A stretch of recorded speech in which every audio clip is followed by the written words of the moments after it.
Bar for Bar album reviews. Killer Mike. Michael. Michael is the latest album from Killer Mike, of course. His last solo project was back in 2012. Obviously, he's been busy doing other work with Run the Jewels, which is him and LP. They've done 4 albums in the last, 10 years?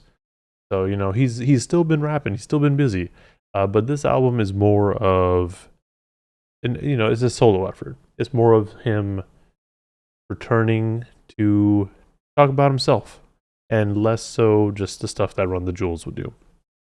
Now, this album is 53 minutes, almost 54 minutes, with 14 tracks. So it's, on the longer end. Not everyone is going to want to sit and listen to a nearly hour-long album, even if it only has 14 tracks. For me, I had no problem with it. I thought that it was pretty good. It carried itself all the way through, and it didn't really feel like it overstayed its welcome at any point. I really did enjoy all of it.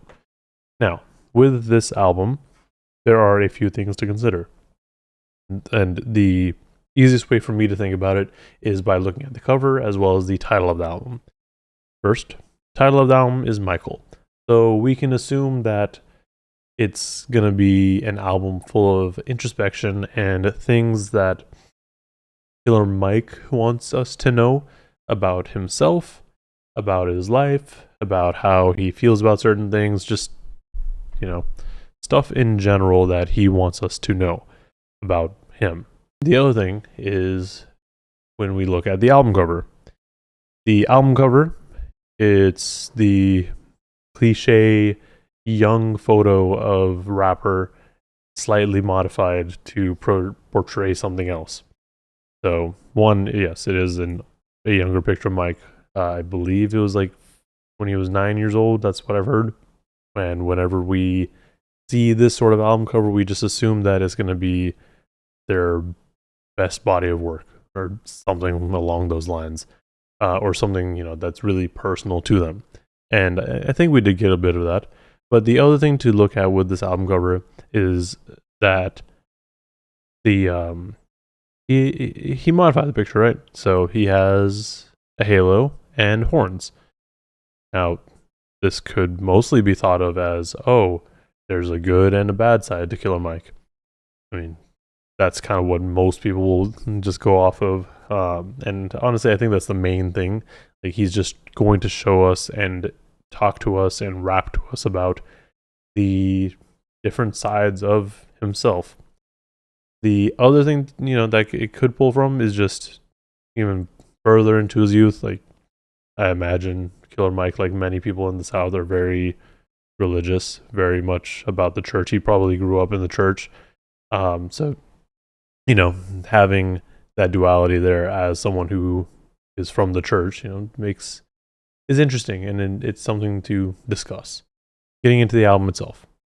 The album has a variety of different energies and emotions through it, and it doesn't necessarily stick to one particular topic throughout the whole project.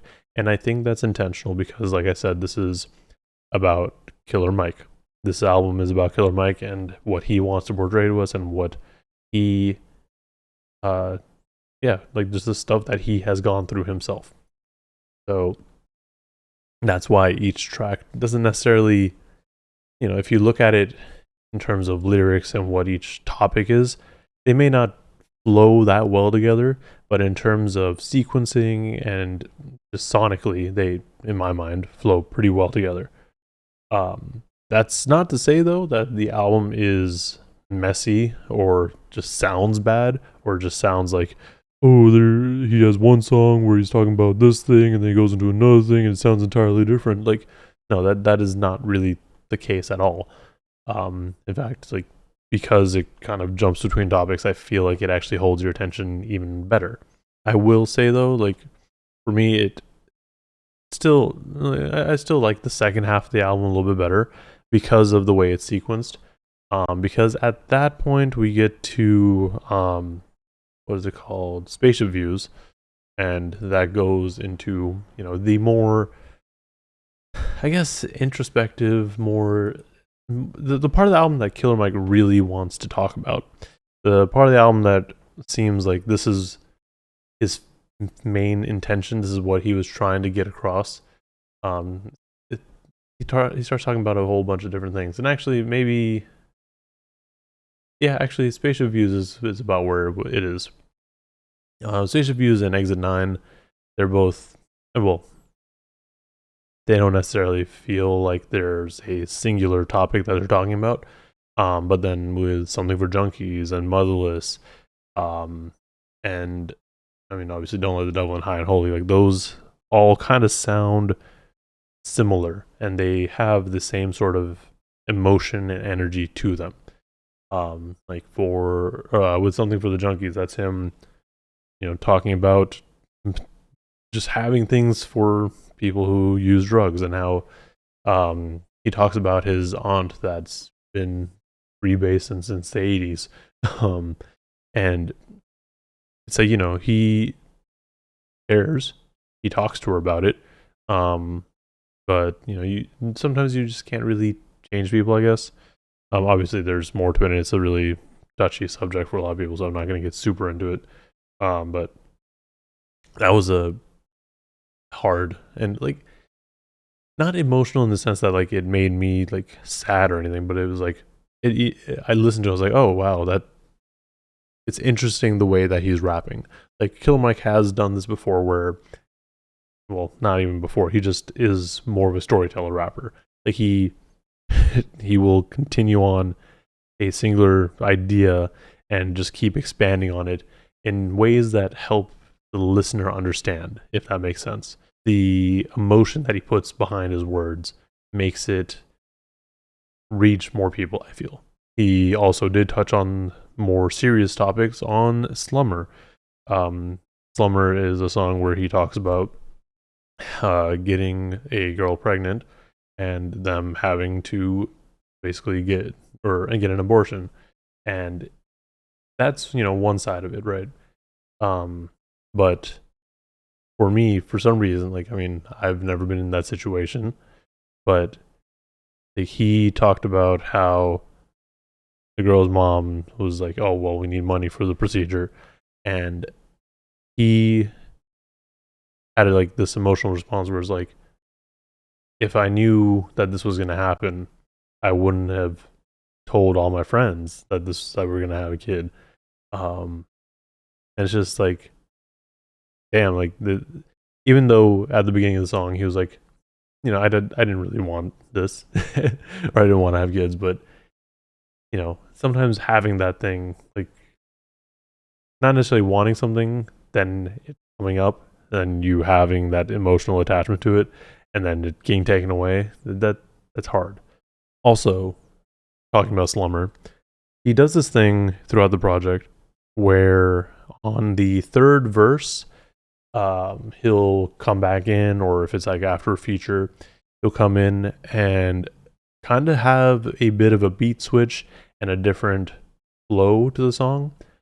I just find that interesting. I thought it was cool, and it definitely helps keep your attention while you're listening to it, because these songs are, I mean, the shortest song on here is 2 minutes and 42 seconds. Most every other song on here is 3 to 4 minutes consistently. So it's having him switch up flows definitely helps alleviate any sort of, not boredom, but like if you get tired of his voice, like it definitely helps with that. Speaking of kind of keeping the energy and the flow and just the consistency of the whole project, the production for me is something that really carried it. And for the last 10 years, like I said, we've been listening to Killer Mike on LP production primarily with Run the Jewels, but also just production that sounds similar to LP or more boom bap style instrumentals. So for him to go back to more of Southern influenced production, it's a welcome return.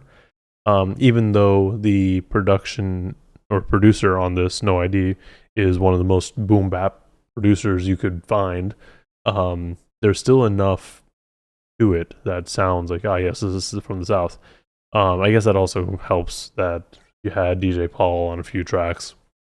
You also had like James Blake, which not something that I would have expected at any point, but that's always welcome. I don't ever dislike James Blake production, so his contribution on Scientists and Engineers was nice to have.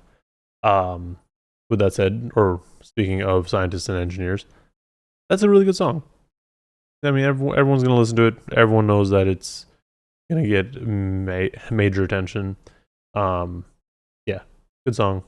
Overall, through this project, I feel like the thing that comes across is Killer Mike is somebody who doesn't necessarily, like, yes, everyone has flaws, but he is very open about them and he is very willing to talk about them and also kind of be proud of it to some extent.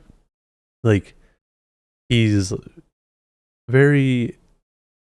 just him. Like, he's very proud of himself, him being himself, him doing, whatever it is he's doing. He's not one of those people that are like, oh, I feel bad that I did this. He's like, no, like, I did this and I don't regret it. Like, that's kind of how it is. And it's nice to hear that because there's not very many people like it. The album was good overall. Like, he goes through a whole lot of different things. He talks about life, talks about everything that he's done. And yeah, it was an enjoyable listen. Like I said, it's 54 minutes long, so for some people that might be a little too long. I don't blame you if you don't have the attention span.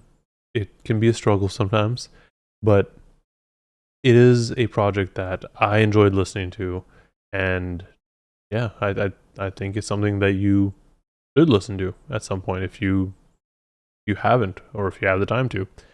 Some of my favorite songs on this project, which, I mean, there's a lot of them, are Shed Tears with Mozzy, Slumber, Scientists and Engineers, which is the track with 3 Stacks and Future, Something for Junkies, Don't Let the Devil with LP, and High and Holy with Ty Dolla $ign.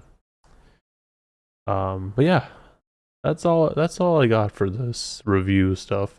Let me know in the comments below what you thought of this project. If you've liked it, if you didn't like it, what your favorite tracks are. And while you're down there, like and subscribe to see more ramblings and reviews like this. Thank you for watching, and please stay safe out there.